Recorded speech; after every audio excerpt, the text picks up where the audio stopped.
People might be wondering, why would I care about the legacy of Warrior, the Ultimate Warrior? Well, I thought I'd just calmly explain why I share the Ultimate Warrior videos or why I give a shit. 2011 summer, Warrior had been quiet for quite some time, at least as far as I knew, on the wrestling scene. I guess he had done some videos in the 2008, 2009 era that later came out, or he said some things that were not, politically correct or very well liked. And a lot of things he said were, to poke people, provoke them. Things about Heath Ledger. I watched those videos, and yeah, I mean they're pretty edgy. But Warrior, I hadn't watched those videos until the 2011 time frame, when suddenly there was this online video of YouTube, or Ultimate Warrior speaks out against Hulk Hogan. Karma come to collect. Now this is if you want to talk about venom, Warrior basically taped it, I believe, in the summer of 2011. Really went after Hulk Hogan in a lot of personal ways. And that was before, if my timeline's correct, which I think it is, Hulk Hogan, obviously had his issues with things being revealed about his private life and videotapes and all types of horrible things. So Warrior, in a sense, was kind of ahead of the curve with his, statements about Hulk Hogan on a personal level. Very jarring. Now, I guess the response, because in that video, if you ever find it, 55 minutes worth, Warrior just isn't. He talks a lot. He's very hurt about the video, the self-destruction of the Ultimate Warrior. Still very angry about that, obviously. Who wouldn't be? And so Warrior kind of mentions that, but he goes into other topics, and he kind of finds himself not just burying Hogan or other people in WWE that have talked trash about him up to that point, but he also goes into some motivational stuff. Then a week or so later, maybe less, Warrior starts doing a bunch of videos where he's very motivational, positive, and it's almost like he had this venom built into his system that I think he was really hurt more so than people want to acknowledge or think about with the whole destruction of the Ultimate Warrior video DVD. Once Warrior got that off his chest and he was speaking freely, he really had a lot of positive things to say, and that's what I remember about the Warrior. In fact, that summer of 2011, and it kind of went for about a year into the summer of 2012, he had some great videos, and some of them were very hard-hitting. I mean, he really took a lot of people to task, and he really didn't even ask for money for any of these videos until at one point he didn't until he did, and he started a $20 a month Warrior University thing, which I actually did sign on for. I paid for it for a couple of months, and then it seemed like there was a freeze on content. And apparently what happened is a friend of Warrior's passed away suddenly, and Warrior left to help out that friend's family, the guy who died. And he never really got into who that was, but just saying that the guy did not really leave the finances of his family in order, and so Warrior was trying to help out, and so he took a leave of absence from his website and blah blah blah. But eventually I stopped paying for the website, and I feel I got my money's worth. I got some videos that were just kind of the same type of thing, motivational videos. I got a lot out of it. Now, I guess my thing for people to think about, if they want to think about it, is a lot of people now, even though Warrior's deceased, whether it's people that worked with him in the wrestling business, or especially fans who didn't know him or didn't know any of these guys, have these very strong opinionated feelings on Warrior, and venomous opinions. But my point would be, A, you didn't know the guy personally, and B, if you do feel so strongly about him, then why are you supporting a company that supports his widow and his kids, and has a whole trophy in his honor, and has a whole award that they present going on 2 or 3 years now for WrestleMania, the Warrior Award? If you're so venomous and so hateful on Ultimate Warrior, whatever you want to call him, then why are you supporting the company? And then you can, and I'll say once again, you know, a millionth time I'll say it. I never said I'm not a hypocrite, you know. So my thing is, I obviously go back and forth with my subscription to the network. I go back and forth with myself and my opinions on WWE.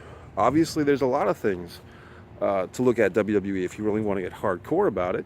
I mean, we can say we're all hypocrites. I mean, they obviously they are in bed with Donald Trump, WWE.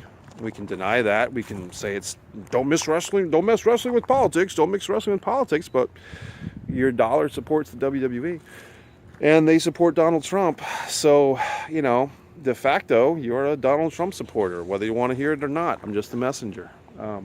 You can say, hey, go back to 1999. Hate to bring it up, but, you know, Owen Hart killed, and his widow said, please don't use footage of my, you know, husband's funeral. And they did.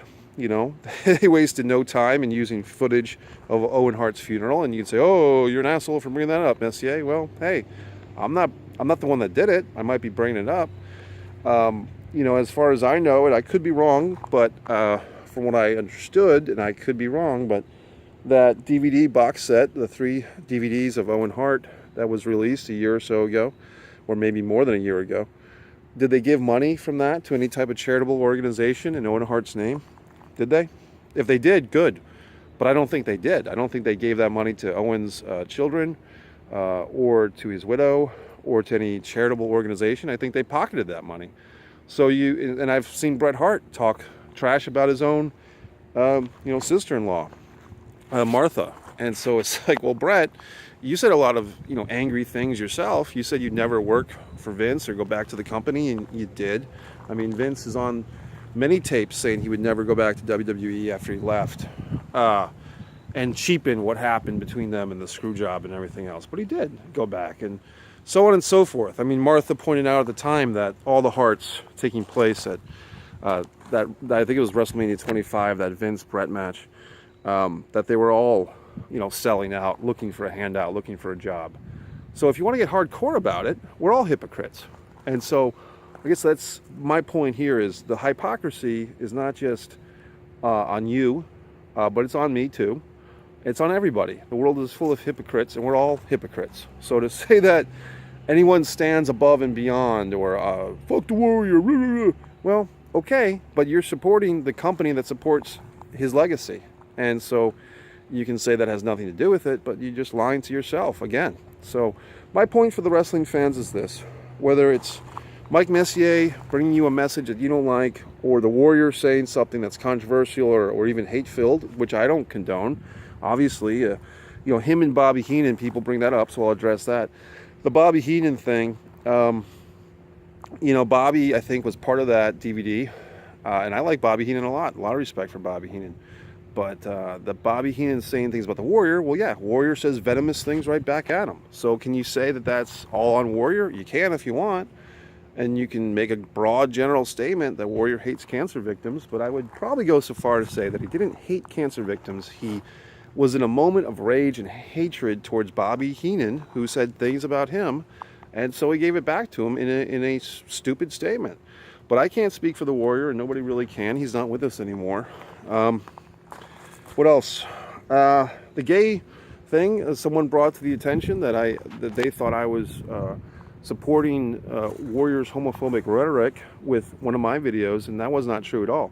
What my video, if you watch it, the Darren Young Triple H angle I proposed, was a way to make money and get Darren Young over in a way that WWE did not do. I mean, they basically ignored his big announcement, and so it wasn't a big announcement that he was homosexual. So if you actually watch the video, it's not anti-gay, it's not anti-Darren Young. Oh, people said I'm a woman basher. Well, let me ask you this. Can one criticize one woman in the world without hating all women? I think so.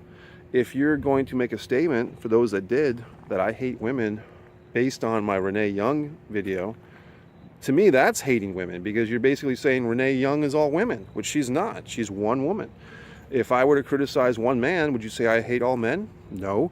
So I don't, in my logical way of thinking, I don't say that Renee Young is all women. She's one woman involved in the industry who I think she could do better. And I even propose that she has her own interview segment on my Raw format. So once again, I'm right, and so I wish you guys watching, and women too, watching, thanks for watching. I do appreciate it. But before you get reactionary and have knee-jerk reactions to everything, put a little time into listening. I know it's hard these days with a million bleeps and blops and everything else, but just put a little time into listening, educated listening, instead of just reactionary. And as far as Chris Benoit goes, that's a whole big thing. Obviously, horrible situation, tragic. I was going to say sad, and then I started to say tragic. Both tragic and sad. So I really have no controversial things to say about Benoit except nothing. It's just horrible. So I remember when that happened. It's horrible. So that's it, Mike Messier. But for all the wrestling fans out there, it's a nice day where I'm at. I'll show you a little view for your troubles. It's nice. And so just have a good day, guys. And if you do watch the pay-per-view tonight, which I'm going to find a way to watch it, I'd say enjoy the show. I think it's interesting that Kurt Angle's coming back. I've got no issues with Kurt Angle either, in case anyone cares. But I do find it interesting that nobody seems to care that Roman's out of this match. No one's really protesting or upset. And I think that might be a message to WWE once again, that Roman Reigns, we can defend him and say he puts on a good match, which he does, but people just don't care about him. I mean, the moment that he's gone out of a big main event Shield reunion, nobody really gives a flying fuck. So that's Mike Messier, my thoughts of the day. Just explaining myself, the Warrior shirt, so forth. Maybe I didn't say it enough, but if you do watch those 2011, 2012 videos, Warrior was very encouraging, and I did get to meet the Warrior October 5th, 2012. He came to Boston. I went up there. I met him. First guy in line to shake his hand, get an autograph. Yeah, it cost money. I mean, he wasn't, he was an autograph signing, but he did know who I was because I had sent him a couple of emails, and he was like, Mike Messier? I'm like, yeah, it's me. So we had a good little chat. It was great to meet him, and he made an impression one way or the other. So did he say some stupid things? I'm sure he did. I know he did, but he did make an impression for me, for the most part, very positive. If you want to shit on the Ultimate Warrior's work rate or whatever the fuck, I would just say this. WrestleMania 5, 6, and 7, best match on the card, Ultimate Warrior. If you don't agree with that, you'd have to at least say one of the best 2 or 3 matches on each of those shows. WrestleMania 5 against Rick Rude, WrestleMania 6 against Hogan, WrestleMania 7 against Savage. Savage match by far, great match. Best match on the show. 6, I'd say most people would say, yeah, Hogan, Warrior. And WrestleMania 5, I'd say that the Warrior Rude match is right up there with the Savage Hogan match. And I think what people would like to do if they argue with that is say, well, all those guys carried Warrior. Well, I just don't think that, I just don't like that argument, because if a guy really sucks and can't wrestle a good match, then no one's going to make him the best wrestler in 3 WrestleManias in a row. So if you really think about it, the Rude, Hogan, and Savage matches versus Warrior were the 3 best WrestleMania matches in a row, and for those 3 years, and even the biggest pop, you could say, WrestleMania 8 when he came back. So you can deny that, you can argue that if you want, but Warrior did have his time. Like, we all just need to have our time. So whatever you guys are out there doing with your lives, and this goes for me too, we could all spend a little less time watching wrestling, whether it's WWE or New Japan or Kenny Omega, whatever the fuck. We could all be doing something a little bit better for ourselves, can't we? But until then, I say thanks for watching the video, and have a good day. Watch more videos if you want. Thanks.